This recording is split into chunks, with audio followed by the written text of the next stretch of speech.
আজকে আমি কোনো রকম বাটাবাটির ঝামেলা ছাড়াই রান্না করব লাল লাল ঝাল ঝাল আলু দিয়ে চিকেনের পাতলা ঝোল। আর এইরকম ঝোল হলে গরম ভাতের সঙ্গে, রুটি, পরোটা, লুচির সঙ্গে, খিচুড়ির সঙ্গে খেতেও হয় কিন্তু দুর্দান্ত মজার।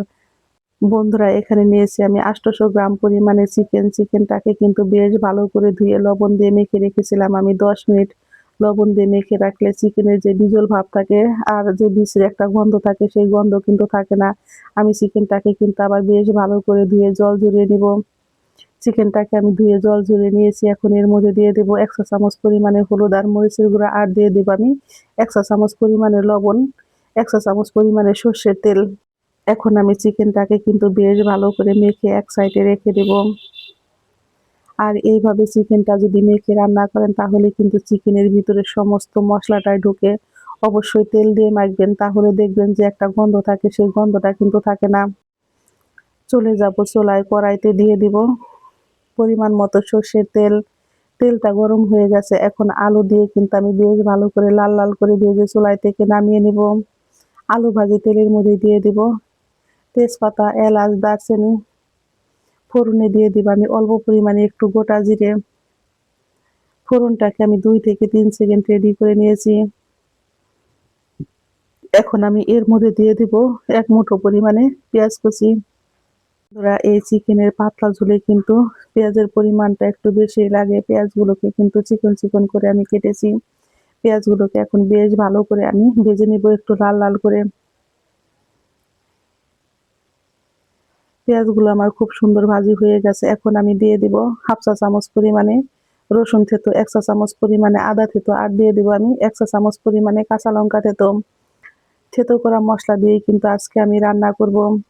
এখানে কিন্তু আমি কোনো রকম বাটা মশলা ব্যবহার করব না। চুলার আঁচটাকে কমিয়ে আমি কিন্তু 4 থেকে 5 মিনিট বেশ ভালো করে একটু ভেজে নিব। আর ভাজতে ভাজতে দেখবেন খুব সুন্দর একটা মিষ্টি গন্ধ বের হয়। বন্ধুরা, এই মশলাটা কিন্তু আমার খুব সুন্দর ভাজি হয়ে গেছে। এখন আমি দিয়ে দেব 1 চা চামচ পরিমাণে হলুদের গুঁড়া, 2 চা চামচ পরিমাণে লাল মরিচের গুঁড়া, আর দিয়ে দেব আমি 1 চা চামচ পরিমাণে ধনিয়ার গুঁড়া, 1 চা চামচ পরিমাণে লবণ। অল্প পরিমাণে জল দিয়ে মশলাটাকে কিন্তু আমি বেশ ভালো করে লো আঁচে কষিয়ে নেব। মশলা কষানোর উপরেই কিন্তু ডিপেন্ড করে তরকারি রান্নাটা কতটা পরিমাণে মজার হয়।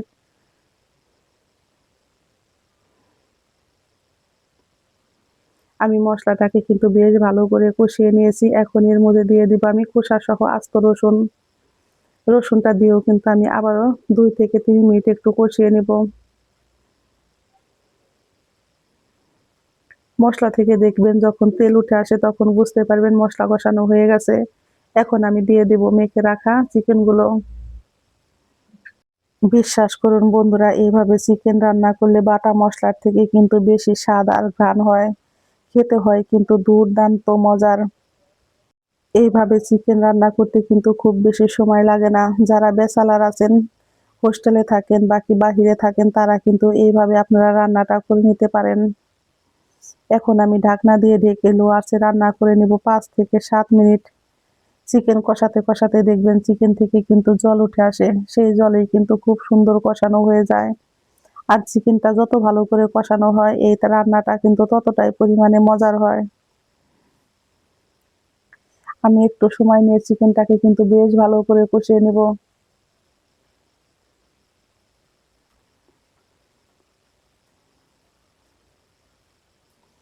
আমি ঢাকনা দিয়ে দিয়ে চিকেনটাকে কিন্তু বেশ ভালো করে কষিয়ে নিয়েছি, আর মাঝে মাঝে এইভাবে নেড়ে দিয়েছি।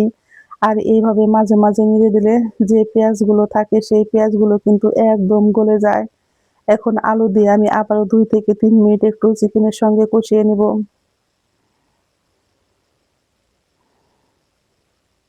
চিকেনটা আমার খুব সুন্দর কষানো হয়ে গেছে। এখন দিয়ে দেব আমি পরিমাণ মতো ঝোল।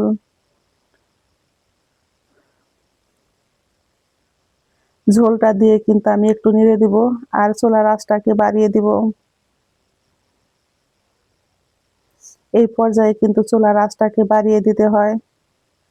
আমি ঢাকনা দিয়ে ঢেকে রান্না করে নিয়েছি 5 থেকে 7 মিনিট। তরকারিতে কিন্তু আমার বলক চলে এসেছে। আর গন্ধে কিন্তু পুরা ঘর মো মো করছে, এতটাই পরিমাণে বন্ধুরা সেন্ট হয়েছে। আমি লবণ দেখে নিব ঠিক আছে কিনা, লবণটা একদম ঠিক আছে। নামানোর আগে দিয়ে দিব 1 চা চামচ পরিমাণে ভাজা জিরার গুঁড়ো, আর দিয়ে দেব আমি 1/2 চা চামচ পরিমাণে গরম মশলার গুঁড়ো।